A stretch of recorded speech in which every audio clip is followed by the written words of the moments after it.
2026 সালে অম্বুবাচীর পূর্ণাঙ্গ সময়সূচি, বিধিনিষেধ, নিয়ম কানুন, অম্বুবাচী চলাকালীন বাড়ির নিত্য পূজা চলবে কিনা, কি পালন করবেন ও কোন কাজগুলি ভুলেও করবেন না, এই সময়কালে কোন খাবার একেবারেই গ্রহণ করতে নেই, বিস্তারিত দেখুন আজকের এ পর্বে।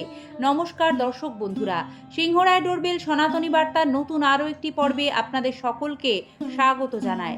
জয় মা কামাখ্যা। অম্বুবাচী শব্দের অর্থ জল বৃদ্ধি। সূর্যদেব রাশিচক্রে আদ্রা নক্ষত্রে প্রবেশ করলে বর্ষাকাল শুরু হয়। সূর্যদেব আদ্রা নক্ষত্রে প্রথম পদে অবস্থানকালে ধরিত্রী মাতা ঋতুমতী হন। এ সময় ধরিত্রী মা সিক্ত এবং উর্বরা হয়ে ওঠেন। শাস্ত্রমতে এ সময়কালকেই অম্বুবাচী বলা হয়। সতীপীঠের অন্যতম পীঠ দেবী কামাখ্যার মন্দিরে এই তিথিতে বিশেষ উৎসব পালন করা হয়। পুরাণ অনুসারে দেবী সতীর দেহ 51টি খণ্ডে বিভক্ত হয়ে ভারত ও তার প্রতিবেশী রাষ্ট্রে ছড়িয়ে পড়েছিল। সে সকল জায়গায় গড়ে উঠেছে এক একটি সতীপীঠ।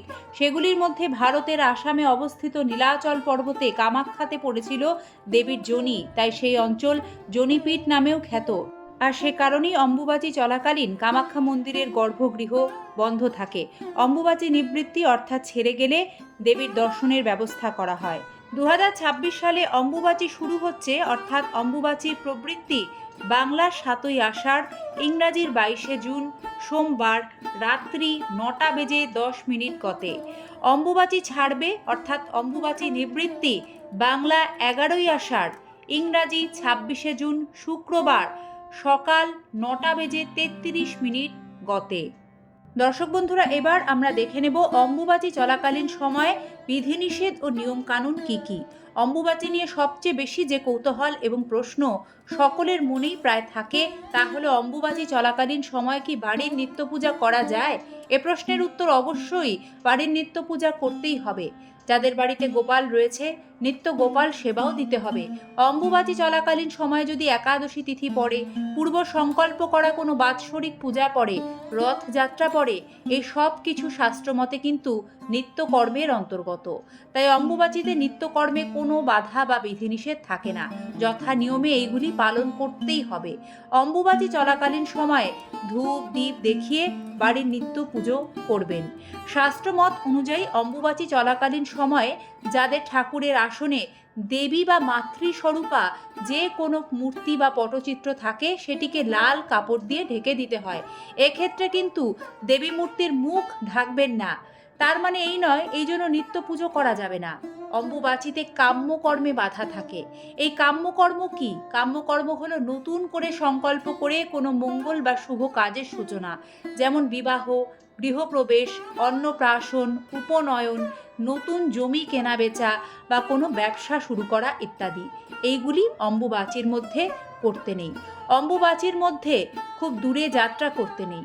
অম্বুবাচীর সময় যারা দীক্ষা নিয়েছেন, গুরু প্রদত্ত মন্ত্র ইষ্ট নাম বেশি বেশি করে জপ করবেন। এক্ষেত্রে শাস্ত্র বলে গুরু যদি মাতাও হন, তবুও গুরুমন্ত্র জপ করতে হবে। দর্শক বন্ধুরা, অম্বুবাচী চলাকালীন সময়ে কয়েকটি জিনিস একেবারেই খেতে নেই। যেমন কোনো ধরনের শাক পাতা এ সময় গ্রহণ করবেন না। দই খেতে নেই। অতিরিক্ত তেল মশলাদার ঝাল খাবার বর্জন করুন। তেতো খাবার অম্বুবাচী চলাকালীন খাবেন না। অম্বুবাচীর সময় কৃষিকাজ বন্ধ থাকে। মাটি খোঁড়া, জমিতে লাঙল দিয়ে চাষ করা, মাটি খুঁড়ে গাছ লাগানো বা গাছ কাটা, এই সব কিছুই অম্বুবাচীর সময় নিষিদ্ধ। কারণ এই সময়কাল ধরিত্রী মাতার রজস্বলাকাল। অম্বুবাচী সময়কালে তুলসী গাছের গোড়ার মাটি উঁচু করে দেবেন। তুলসী পাতা এই সময়ে না চয়ন করাই শ্রেয়। পুজোর প্রয়োজনে আগে থেকেই তুলসী পাতা সংগ্রহ করে রাখা প্রয়োজন। তবে অম্বুবাচীর মধ্যেও কিন্তু তুলসী মহারানীকে জল সিঞ্চন করবেন এবং সেবা দান করবেন। অম্বুবাচী নিবৃত্তি অর্থাৎ যেদিন ছেড়ে যাবে, ঠিক তখন ঠাকুরের আসনে দেবী মূর্তির লাল কাপড় সরিয়ে নতুন কাপড় পরিয়ে দেবেন। ঠাকুরের আসনের কাপড় বদলে নেবেন এবং সেই দিন অবশ্যই ঘর বাড়ি গঙ্গাজল ছিটিয়ে শুদ্ধ করে নেবেন। এটাই চিরাচরিত রীতি। অম্বুবাচী নিবৃত্তির সময় ঠাকুরকে অবশ্যই আম ও দুধ ভোগ নিবেদন করবেন, আর বাড়ির সকলে তা প্রসাদ হিসেবে গ্রহণ করবেন। শাস্ত্রমতে অম্বুবাচীতে আম ও দুধ গ্রহণ করলে আগামী 1 বছর সর্প ভয় থাকে না। অম্বুবাচীতে অতি বৃষ্টির কারণে সাপের উপদ্রব বাড়ে, কিন্তু অম্বুবাচীতে ভুল করেও সাপকে আঘাত করবেন না। কোনো পশু পাখিকে এ সময় আঘাত করতে হয় না। অম্বুবাচী ব্রত মূলত বিধবা মহিলা, সন্ন্যাসী, সাধু, ব্রহ্মচারী তারা পালন করেন। অম্বুবাচীর সময় তারা ধরিত্রী মাতার ওপর আগুনে রান্না করে কোনো খাবার গ্রহণ করেন না, কাঁচা ফলমূল গ্রহণ করেন। তাই পারলে এই সময়কালে যারা অম্বুবাচী ব্রত পালন করছেন তাদের আপনার সাধ্যমতো ফল মূল দান করুন। এটিকে পুণ্যের কাজ বলে ধরা হয়।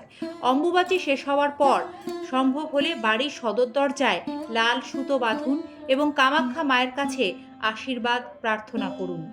কামাক্ষে কামরূপিণ্যে কামেশ্বরী হরপ্রিয়ে কামনাং দেহি মে নিত্যং কামেশ্বরী নমস্তুতে। জয় মা কামাখ্যা। সকলের মঙ্গল করো মা। আপনাদের ধন্যবাদ সম্পূর্ণ পর্বটি দেখার জন্য। এরপরেও কারো কোনো কিছু প্রশ্ন থাকলে আপনাদের মূল্যবান মতামত কমেন্ট বক্সে রাখবেন। আমরা সচেষ্ট থাকব আপনাদের প্রশ্নের উত্তর দিতে। ভালো থাকবেন। ধন্যবাদ। নমস্কার।